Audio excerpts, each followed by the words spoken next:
If I wanted to lose 20 kilos in the next 6 to 8 months, these are the 3 things I would make sure to do with my diet. That's not just eat more protein and veg. Everyone thinks that all you need to do to lose weight is move more and eat less. And while it is true, actually implementing it is a lot more difficult than it sounds. And if it was that easy, everyone would be doing it. What doesn't help the cause is when you go online and see every single bodybuilder or fitness influencer telling you what you have to do to lose the spare tire around your gut, telling you that their way is the only way that's going to work. Say if you can't manage to make the gym 5 days a week and live off chicken, broccoli and rice 3 times a week, then you just don't want it enough. Or the secret ingredient that you're missing is a supplement list longer than a VAR check in the Premier League, and it just ends up with you pissing your money away on stuff that doesn't work just so they can get a small kickback. Throw in the fact you're getting all this different information from everywhere, and it makes losing weight harder than not giving away a penalty to Argentina. But what makes me different, and why should you listen to me? Well, I'm John. I've worked with hundreds of guys just like you over the last 12 plus years, helping them lose anywhere up to 50 kilos and feeling class when they're going out to the pub to watch the World Cup or when they're by the pool on their holiday with their top off. And I've done it without making them live a life they absolutely hate, living off chicken, broccoli and rice, spending so much time in the gym. And I've done it in a load of different ways depending on what suits each individual person. And I'm able to do it because I've walked the walk. I've made countless mistakes when I was trying to get rid of my beer belly. Well, it was more a WKD belly. But I know the mistakes that people make, so I can help these guys not make those mistakes when they're trying to look a bit better at the pool with their top off.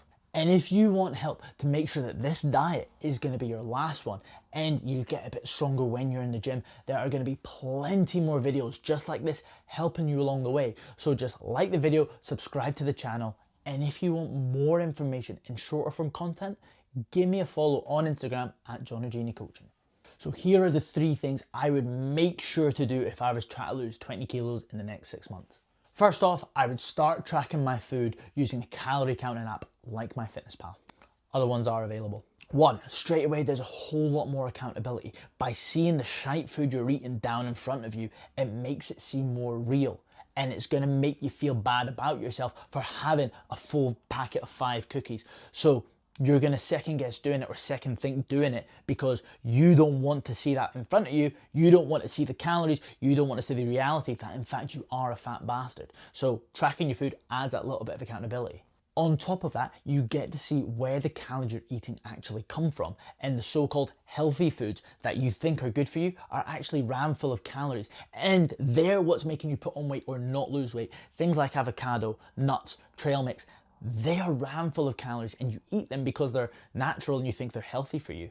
But when you actually see the calories they contain, you can see straight away, oh, maybe I shouldn't be eating that, or maybe I should be eating less of it. So tracking your food lets you see where your calories are coming from, so you know exactly where you need to reduce portion sizes or take foods out, having them every single day, so you can start losing weight. And tracking calories also takes out all the guesswork. So you know exactly how many calories you eat in a day, so you know what you need to be doing to get into a deficit. If you need to drop your calories by a couple hundred, it's a lot easier to do that by tracking your food and eating 200 calories less a day than just guessing based on what you're eating. Before we move on to the second thing, if you want to see exactly how I get my guys dropping a bunch of weight, you can get a free 4-week taster of coaching just by hitting the link below. The second thing I would do is I would have at least 1 day a week where my calories were higher. Whether it was an untracked day, an untracked meal, a refeed day or whatever, I would make sure to have at least that one meal with food that I enjoy a lot more, something like a pizza. These days and meals can keep cravings down, which means it's a lot less likely you're going to end up binging on those foods, like going overboard with a full packet of Krispy Kreme donuts.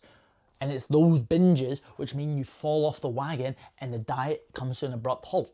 And then you throw in the added bonus of after having these untracked higher calorie days, whatever it is, you will have a lot more energy. So the quality of your gym sessions are going to go up. You're probably going to do more cardio. You're actually going to have energy to go out and get your steps in. So by having more calories 1 day a week, you reduce the likelihood of fatigue kicking in, meaning you can keep energy up and you can keep your calorie output up, so you're not having to diet on poverty calories. Because if you're constantly fatigued and exhausted, that is a really quick way of making sure that you fall off the wagon and the diet ends before you've got all the weight off. The third and final thing I would do, and arguably the most important, is I would make sure that I'm eating carbs every single day.